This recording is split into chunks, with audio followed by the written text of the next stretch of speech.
Now, if you put the two chart together, okay, the HDB resale price index and the URA private property resale price index, you realize that in the past, when HDB go up, private property go up. When it come down, both will come down together. However, in 2017, it start to go different direction, where HDB continue to be weak, resale condo start to rebound. Now, why is that so? And one of the possible explanation is this. Okay, in the year 2017, March 24th, okay, our then National Development Minister, Mr. Lawrence Wong, reminded Singaporeans that less than 4% of HDBs are eligible for Selective en bloc Redevelopment Scheme, in short, SERS, since 1995. Now, this sent a bomb to the market. Now, my parents' generation, okay, those who bought HDB flats in the 80s, when the flat is 10 years old, in the 90s, it moved up, the price increased from 50, 60,000 to 100 over 1,000. And when the HDB flat become 20 years old in the early 2000, okay, the price moved up to 200 over 1,000.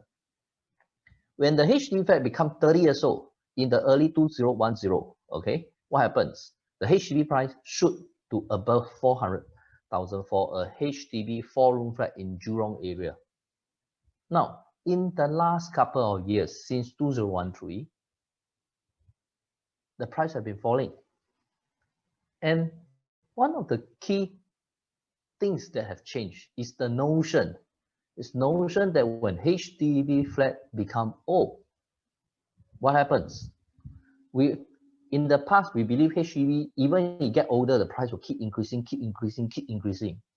Then we receive a wake-up call. The HDB price will not forever keep increasing. Okay, so what happened then? This is an illustration when the article was come out at the same time. This is illustration that a HDB 5-room flat bought for 860K in 2017. There's a possibility.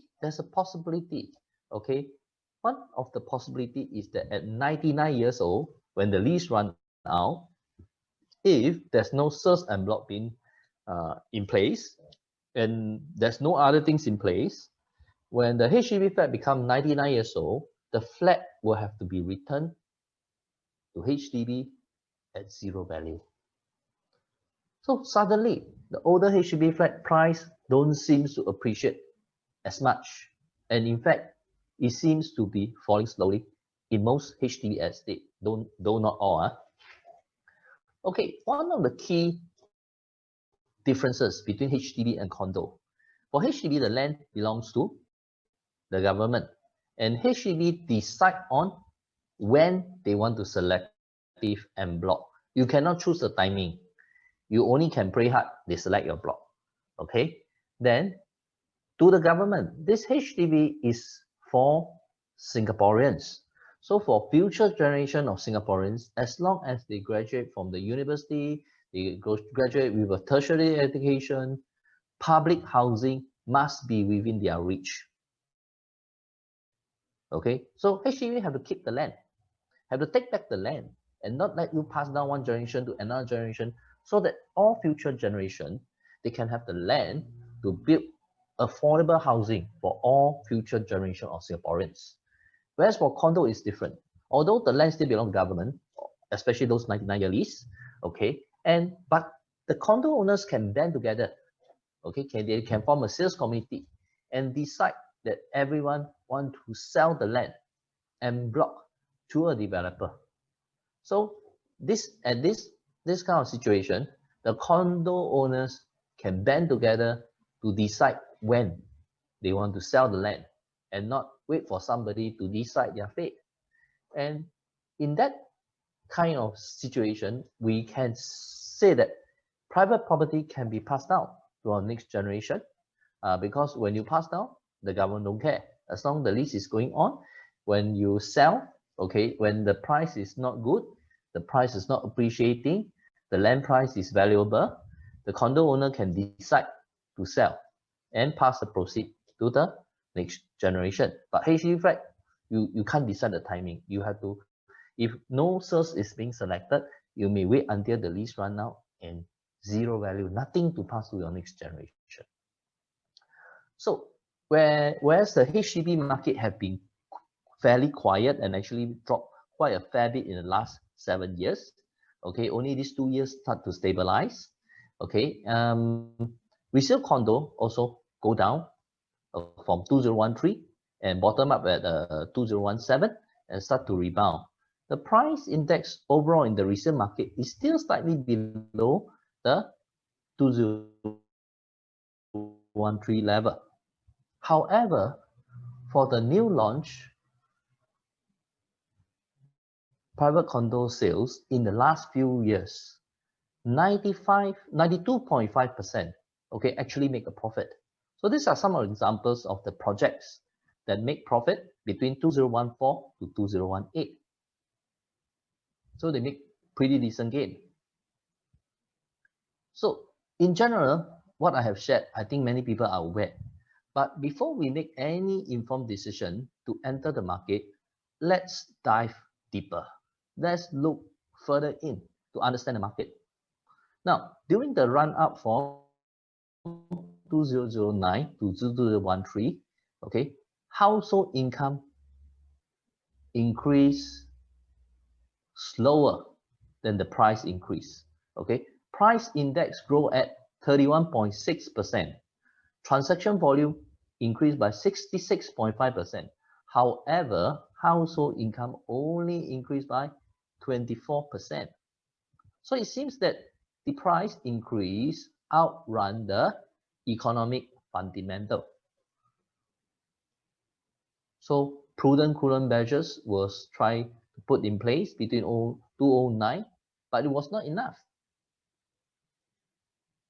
So HDB decided to ramp up the BTO supply in 2011.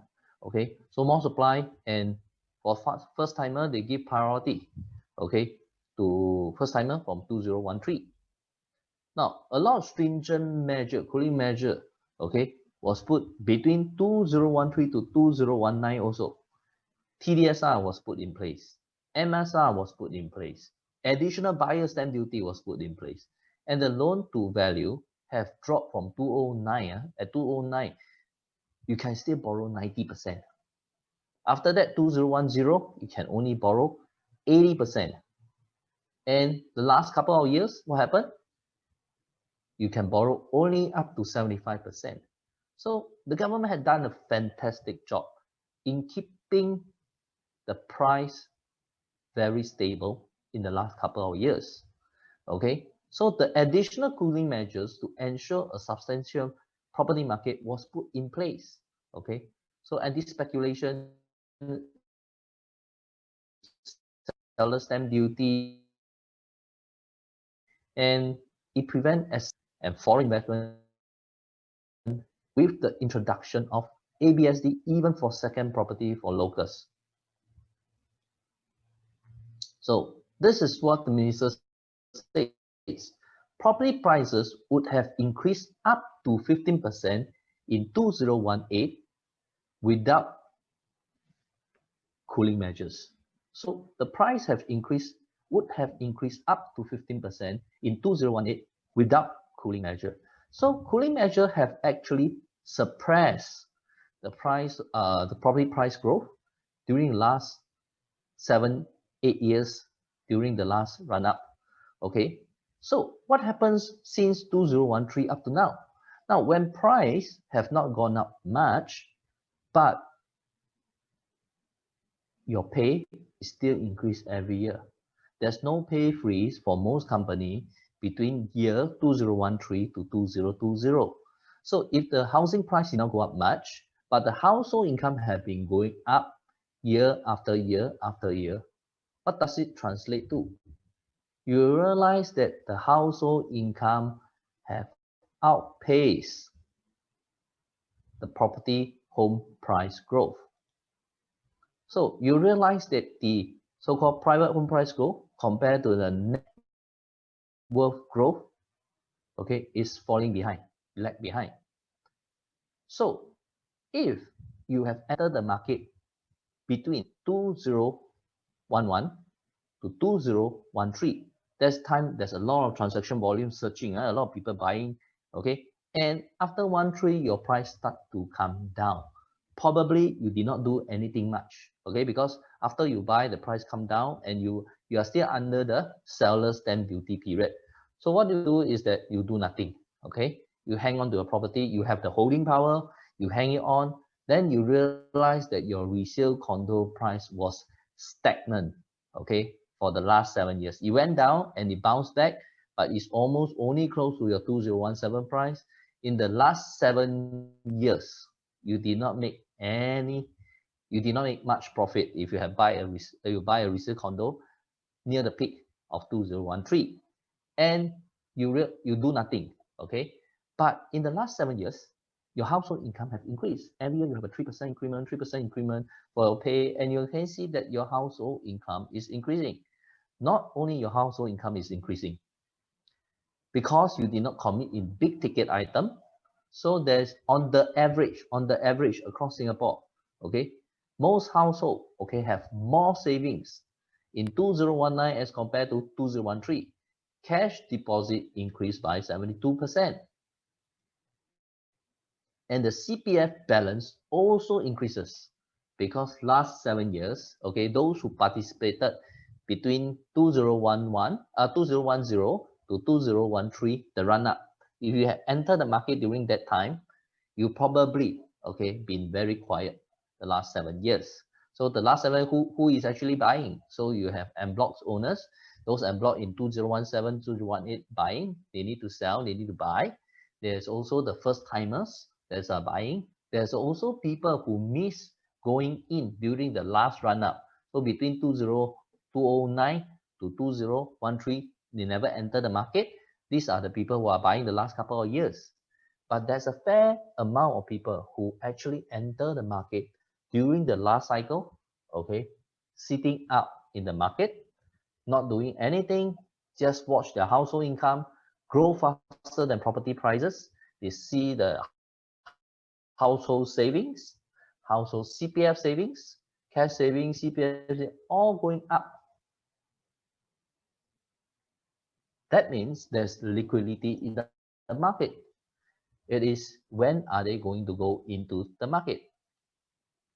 Now, this probably explains that why there's so many people still buying in the last couple of months despite a looming recession. So we know that there's a recession. Whether there's anyone having pay cut, no, anyone have job security issue, put it this way: weekend when you go out to the shopping malls, go out to restaurant for dinner with family, do you see long queue outside this restaurant? Now, does the economic impact the common Singaporean? The answer is yes. It's obvious yes. Okay, probably, okay, especially those in the travel industry, they are hard hit. Okay, probably 20 to 30% of the people have job security issue. They are under threat. So, but majority of Singaporeans, 60-70% of Singaporeans might not be affected, and their job security is not threatened. These are the people, part of the people who are sitting on more savings and yet doing nothing. And there's always a saying during crisis, okay, or the rich always get richer, okay, and the poor don't seem to be able to break through the cycle. Now, one of the common understanding we have is that people who are rich have the bullet to go in during a crisis. People during a crisis who have the ability to enter the market usually will make money after the crisis. Okay, then this is the reason why a lot of rich people hang on to the cash, just waiting for the chance to go in. And when the COVID hits, when the developer dare not increase price and give up some goodies, okay, to attract buyer to buy during the COVID period, the circuit breaker period, we are seeing that the sales are actually surprisingly doing well. If the market have no liquidity, where does people find the money to buy?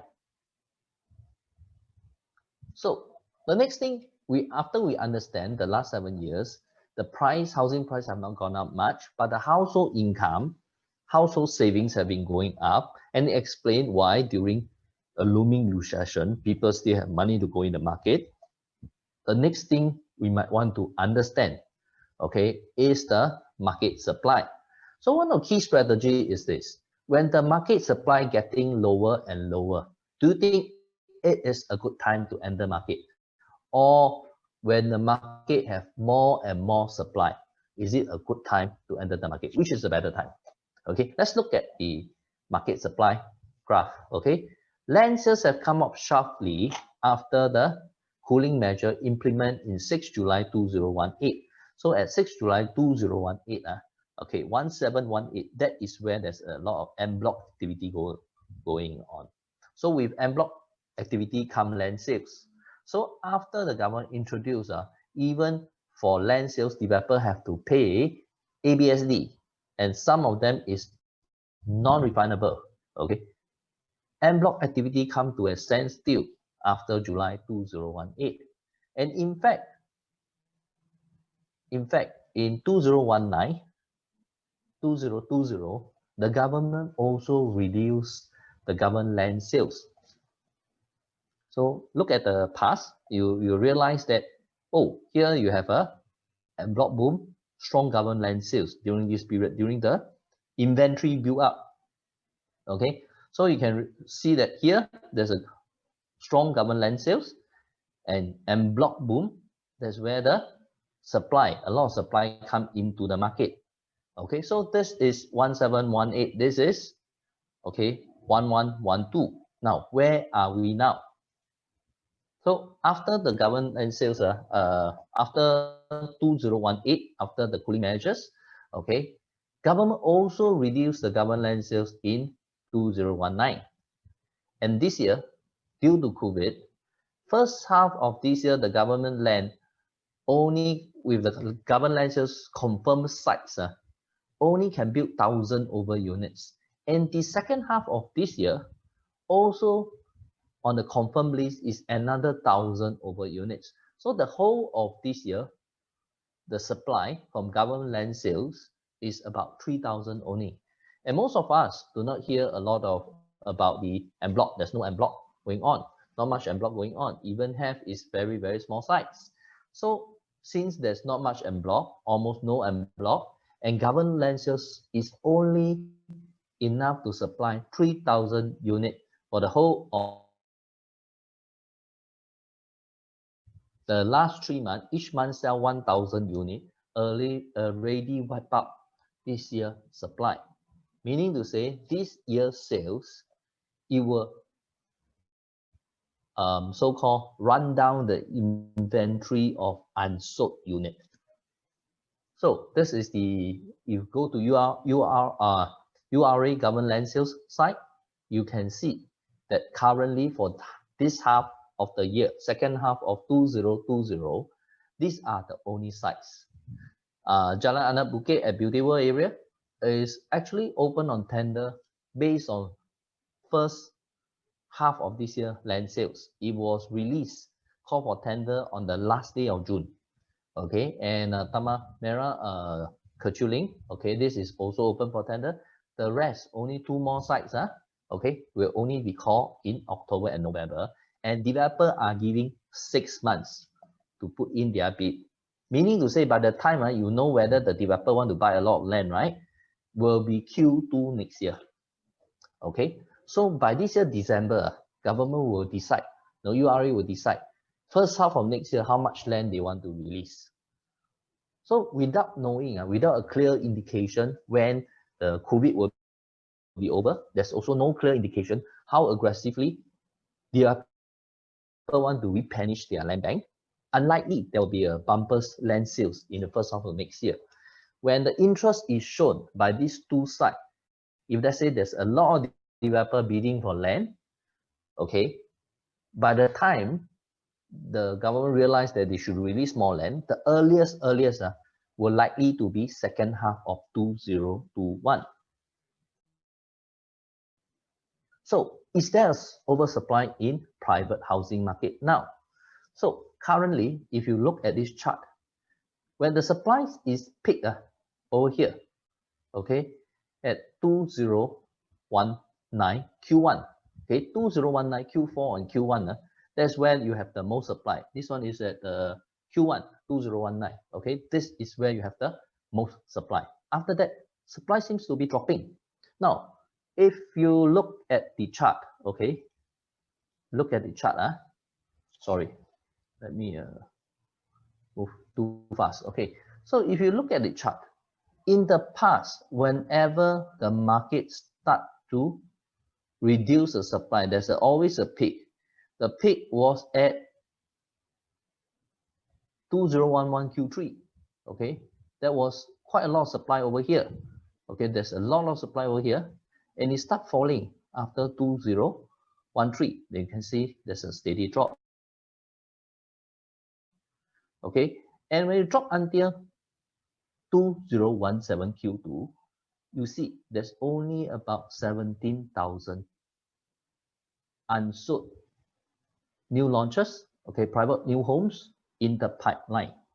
Meaning to say, if you go according to history, okay, you look back to the past, when the unsold inventory fall to around 17,000, okay, developer will try to replenish their land bank aggressively. That's why you see in 1718, that is where the en bloc happens. A lot of en blocs happen in 2017 and 2018.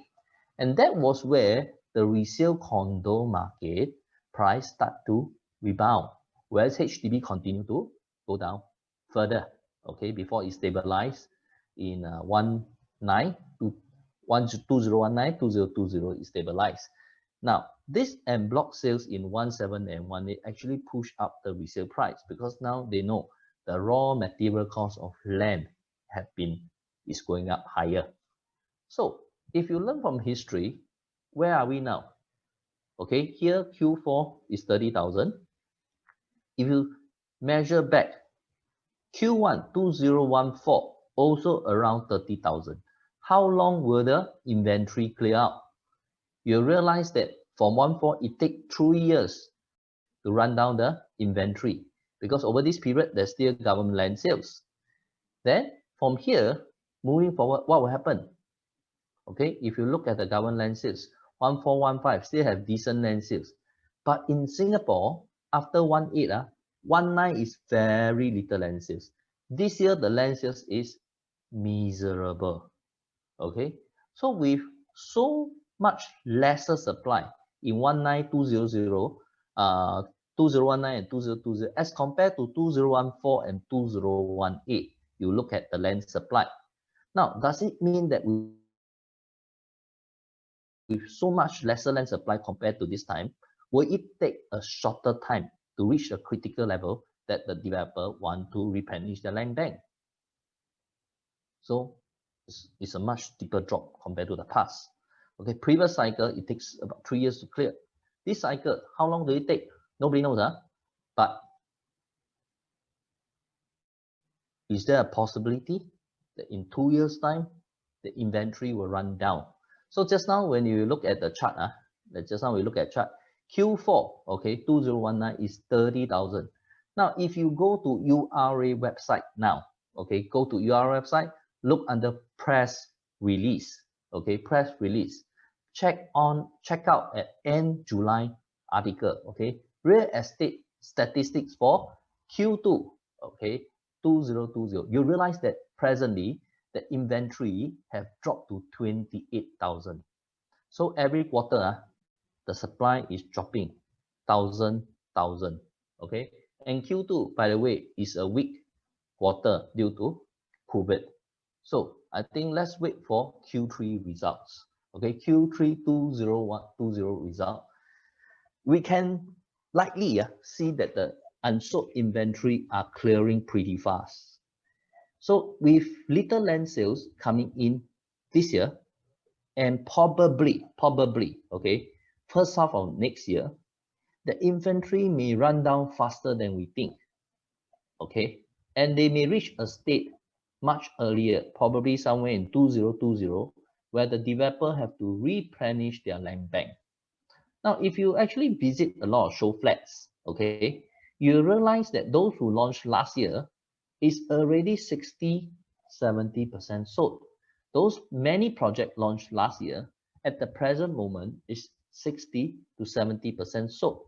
So in another year time, there's a good chance it will be 80–90% sold. So the supply in the market is running down. These few months, we see some launches. These launches are actually land sales last year. This year, with so little land sales, next year, unless there's a genuine en bloc activities, a lot of en bloc activity go on, likely next year you will see fewer launches. The supply seems to be diminishing. So let's look at land sales from this one we have actually seen just now. Now, will price continue to rise beyond 2020? Now, land sales will increase when unsold unit become low.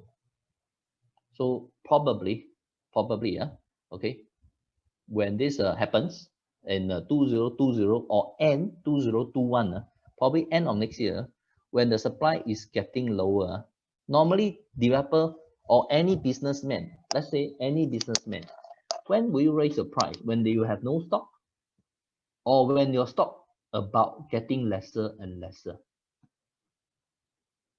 Now, obvious answer is when the stock is getting lesser and lesser and you are confident there's no much competitor coming up next. What will you do? Will you increase the price or lower the price? So when is a good point to enter the market? When it is very little supply? When very little supply, likely the developer already increased the price. Okay, so when the stock is getting lesser and lesser and lesser, and you see that there's not much new supply coming up now, and the developer have not raised the price, would that be a better point for you to consider enter the market? So please consider this point carefully before you enter the market. Now, with inventory expected to decrease steadily, okay, with most developers have till 2022 to 2023 to sell out, the present inventory is clearing at a good rate. Most developers likely, okay, those who launched last year, not this year, those who launched last year, okay, likely to clear their inventory by 2020. Very, very good chance, okay? And most developers are confident of beating the 2020 ABSD deadline that was announced. Now, the next thing is this. We know there's liquidity in the market. We know that the supply is getting lesser. Now, is the demand getting lesser or more? So, the strategy number 3 is to enter when demand is increasing. Okay, enter when supply is decreasing. Okay, enter when the market have not gone up too much in the last couple of years and now is still attractive to go in. So now, if you want to understand the so-called demand side, let's look at some of these articles. More HDB owners are selling newer flats. So this is a clear statistics to show you that in the past couple of years, more and more Singaporean households who bought direct BTO flat from HDBs are selling their BTO flat that is less than 10 years old. Less than 10 years, my parents' generation, they don't sell one. Most people will stay forever because why? 10 years old price increase, 20 years old price increase again, 30 years old price increase. They will forever don't sell their HDB flat. But currently, the newer generations, we are seeing this increased trend, okay? Increased number of flats being sold in the first 10 years, okay? So with a lot of BTO supply, that's why when we visit the market in 2011, 12, 13, 14, Mr. Kwabun Wan, then the National Development Minister, okay, ramp up the BTO supply in 2011, 12, 13, 14. Now, those who bought in the earliest ramp up, okay, 2011, for BTO flat, they need to wait 3 years to collect key. So they wait 3 years, collect key. So 2014, they collect key. And they need to wait 5 years for MOP. 5 years MOP will be 2019.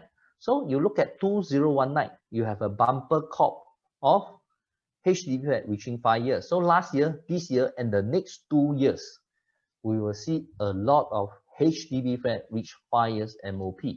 And if the trend, this trend is continue to follow, likely the next few years, we will see more and more MOP owners, okay, the BTO flats owners, after meeting their MOP, starting to sell their HDB flats.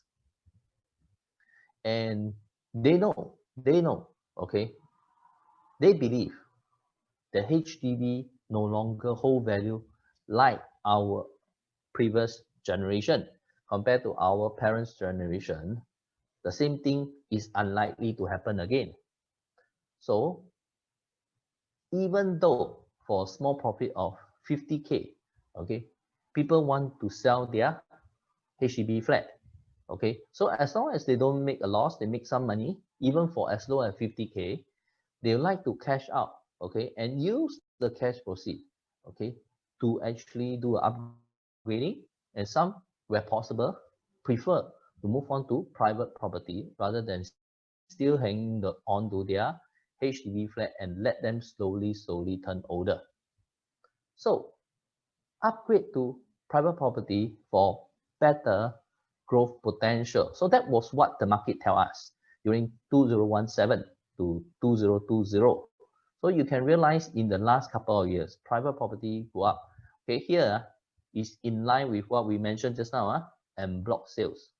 Okay, HDB do not enjoy en bloc sales, so the price is flat. Okay, went down very little. So if you compare last year, HDB flat only went up 0.4%, whereas the private property prices move up 3.4%. So other than HDB upgraders, okay, who believe in the long run, HDB cannot hold much value, especially the younger generation with better income as compared to our parents' generation, another potential source of demand come from EC upgraders, okay? There's no EC, there is TOP between 2008 and 2013. Now, this is extract from HDB website. HDB will list down all the sites, EC sites since day one, okay, since 1990, 99, okay, 1997, okay. 99 is the first TOP date, okay, for the first project that was launched in 1997 and TOP in end 1999, all the whole list is there up to the present list. Okay, you just can Google, no, executive condo TOP. Okay, they will lead you to this site. Okay, and when you actually go through, you realize that there is no TOP between 2008 to 2013, 2008 to 2013. These 5 years of no supply, meaning that the MOP, right, between 2013, that means 2008 plus 5 years. Okay, and 2013 plus 5 years. You realize that between 2013 to 2008, there's no EC that meet 5-year MOP. And after 2019, 2020, 2011, we will have more flats that meet 5 years, more EC that meet their 5 years MOP. Now, most of these people, okay, who bought earlier, okay, at 2014, 2015, they actually, when the MOP is hit, when MOP is reached, okay, when MOP is reached, okay, most of the EC owners make a good profit. Okay, this make this group of people who bought the flat, the EC then during their mid-30s to late 30s, a handsome profit. And when they are now around 40 to 45 years old, okay, where the income have already increases and their EC have give them group profit, this is another potential source of upgraders. Okay, so This year, also quite a number of projects, okay, and most of these EC projects owners who bought 5 years ago, most of them are sitting on good profits. Okay, now there's a saying by Sun Tzu: move not until you see an advantage. Use not your troop unless there's something to be gained. Fight not unless the position is critical. So very simple, okay? Until you see that there's a market opportunity, okay? Do not use your money, okay? Any old how, throw in your money into the market. Until you see that this is a good time to enter the market, okay? When the supply is getting lesser, demand is going up, there's still liquidity in the market, despite, okay, certain sector of the market is facing strong headwinds, okay, then this is where that you should consider to use your last 7 years savings, okay, to see whether you want to actually gain a foothold before the supply run low. Okay, so even before you go in, what else of things you need to do? I think one of the key things is preparation. Okay, you want to go to war, you need to make sure you have the weapons ready, you must make sure you have the ration ready, so that you can go to war. So in investment, you have to make sure you have the bullet to go inside the market. So one thing is this: if you know the enemy and know yourself, you need not fear the result of 100 battle. So what does it, how does we apply this here? Okay, first thing first, you must have the holding power. Please do not go inside the market if you do not have the holding power. Okay, real estate is for the long term, long haul. Okay, you should look at least to be able to hold for at least 5 years. Okay, before you enter the market. Okay, please, although the outlook looks clean, okay, looks good, looks juicy, looks yummy, looks tempting to enter the market. Okay, please do not enter the market if you do not have the holding power. Okay, so to prepare yourself, work up your finances. Check with the bank how much you can borrow. Okay, how to position yourself for success. What do I mean by this? Okay, have you heard about ABSD? If you have 2 houses now, should you consider selling away your HDB, decouple your private property before enter? So how can you position yourself so that you do not need to pay ABSD? What are the ways to structure yourself so that you can get the funds? So should you keep your existing property or should you sell? Okay, so these are some of the things that I strongly urge you to actually work out with our ERA, okay, salesperson, okay, work with them, okay. They are more than happy to sit down with you to work out your best position to enter the market. How should you rearrange, restructure your portfolio? How should you actually get the finance resources, okay, to actually to seize the opportunity without, okay, overloading yourself? Okay, very important. In ERA, we have this ERA robo-advisor introduced in July this year, and it have helped many of our clients to actually work out the finances. Okay, this ERA robo-advisor is able to help you generate different plans. Okay, if you sell your house, what kind of funds you'll be getting back? Do you have the ability after selling a house to buy a resale condo or buy a new condo or buy a new EC? So by keying in your age, income, and the commitment that you have now, this robo-advisor can give you multiple calculation. Okay, one shot, they can give you the report so that you can see that which kind of property investment is best suited for you. Now, this is some examples of what our iRobo-advisor can do.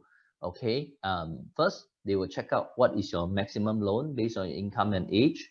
So based on this, what is the maximum property price that you can probably afford? And they work out the purchase and payment schedule.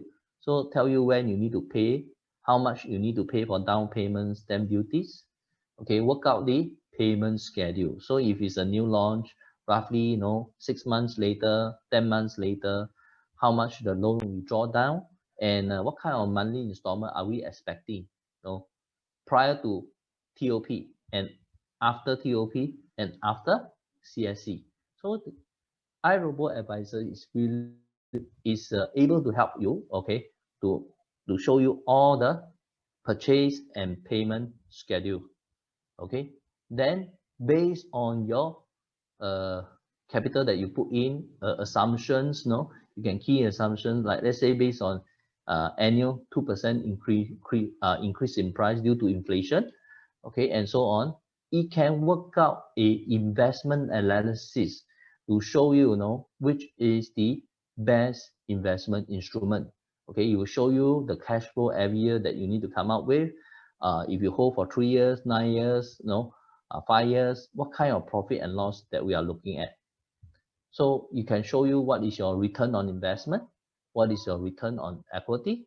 Now, these are technical terms. I strongly urge you talk with our ERA, trusted advisor. They will be very happy to actually explain in clearer detail to you.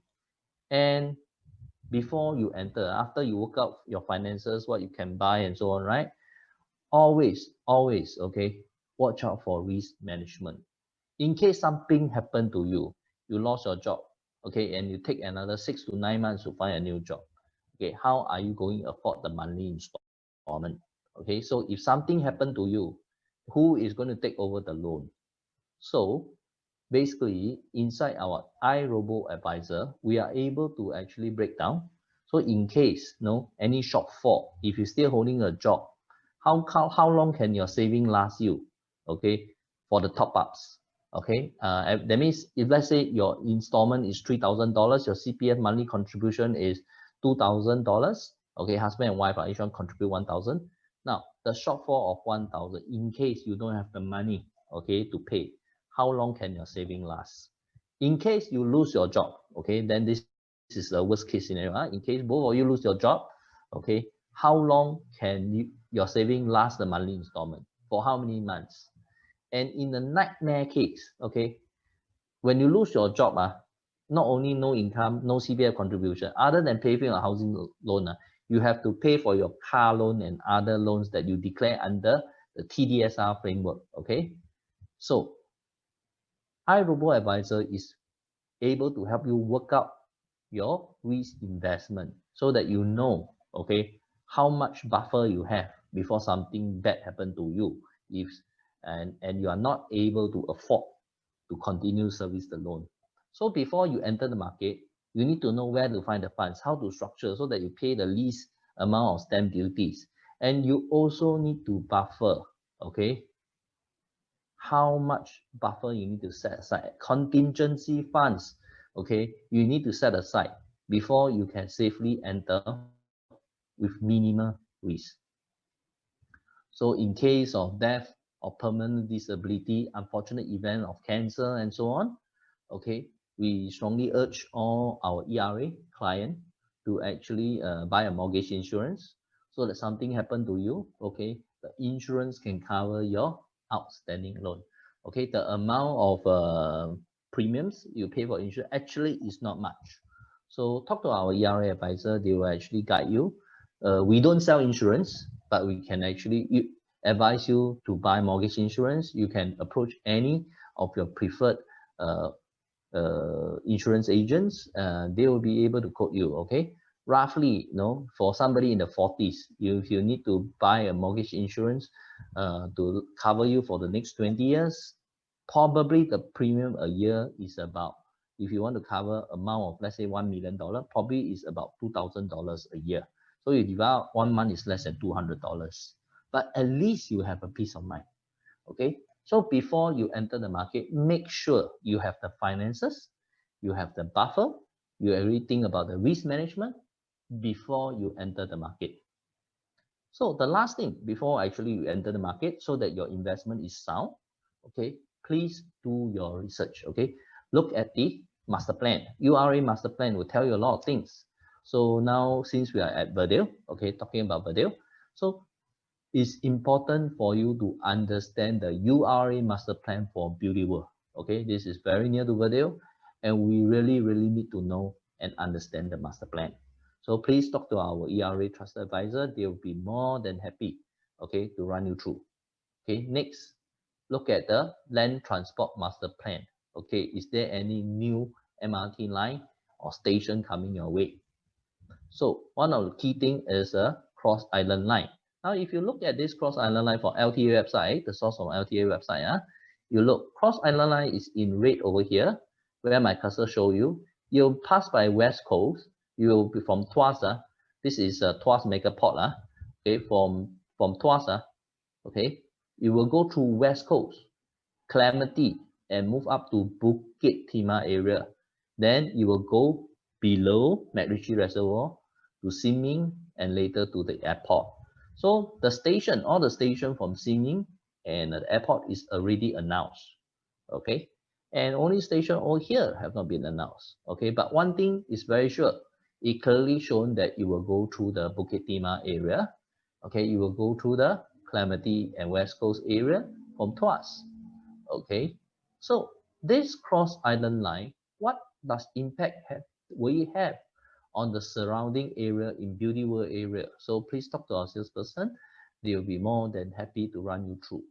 Now, before all this, you check the so-called, just now what you say, master plan, then a real plan. Okay, you also should start researching on comparable project nearby. So read up on newspaper. Okay, check whether hey, how's the response for the launch? Is there a lot of people viewing the Showflat prior to the balloting day? Now you also want to compare against nearby, okay, RCR, rest of Central Core region, and in the district. Okay, how does the price compare to those nearby? So I think comparison is something we should always do before you jump in. Okay, this must be hard facts and figure and cannot be based on emotion one. So let's look at clearly at the facts and figure before committing. Okay, so one thing first, lastly, okay, now what we have seen is that the China after the lockdown over, China home prices resume upward climb, okay, after the lockdown. Okay, now one thing we always realize, okay, whatever thing you thought was high today, okay, on the high side, years later and you look back, you realize that, actually I bought cheap last time. Okay, in 2009, okay, when my HDB flat, 4.5 years, almost half a year more before MOP, actually I went down to look at Caspian. I wanted to buy, but they say my MOP have to wait 6 more months, don't allow me to buy. During then, Caspian per square feet was going at $620 on the average. Today in the resale market is about 1,001 plus PSF. It almost double. So at that point of time, people would think it's expensive. But in future, when people look back, you realize that actually they bought it at a bargain. Okay. Now, before you enter the market, please go through the strategy that I have shared with you, investment strategies. First, analyze whether currently is the market correct to go in. Is it overpriced now? Is it artificially suppressed? And with a lot of cash on the sideline, that's why people have the ability to buy despite looming recession. Okay, then you also should look at the supply. Is it coming down or increasing? Look at the demand. Is it increasing or decreasing? Okay, then make sure you work out your finances. Okay, your property, if you're holding a multiple property, what is your best option? Should you sell the old one and stand by to change to a new one, or should you actually decouple? Now, what is your best option? So work out your finances, work out your risk management before you enter the market. So if you understand supply, demand, present market condition, also work out your finances, do your research. Is there any upcoming development that can boost up the price of your the so-called the returns of your investment? Okay, so it is better to prepare for an opportunity than have one opportunity in front of you but you are not prepared. So never waste a good crisis. Okay, That's all I have to share today. I will take in some questions and answers now. So thank you for joining me today. I will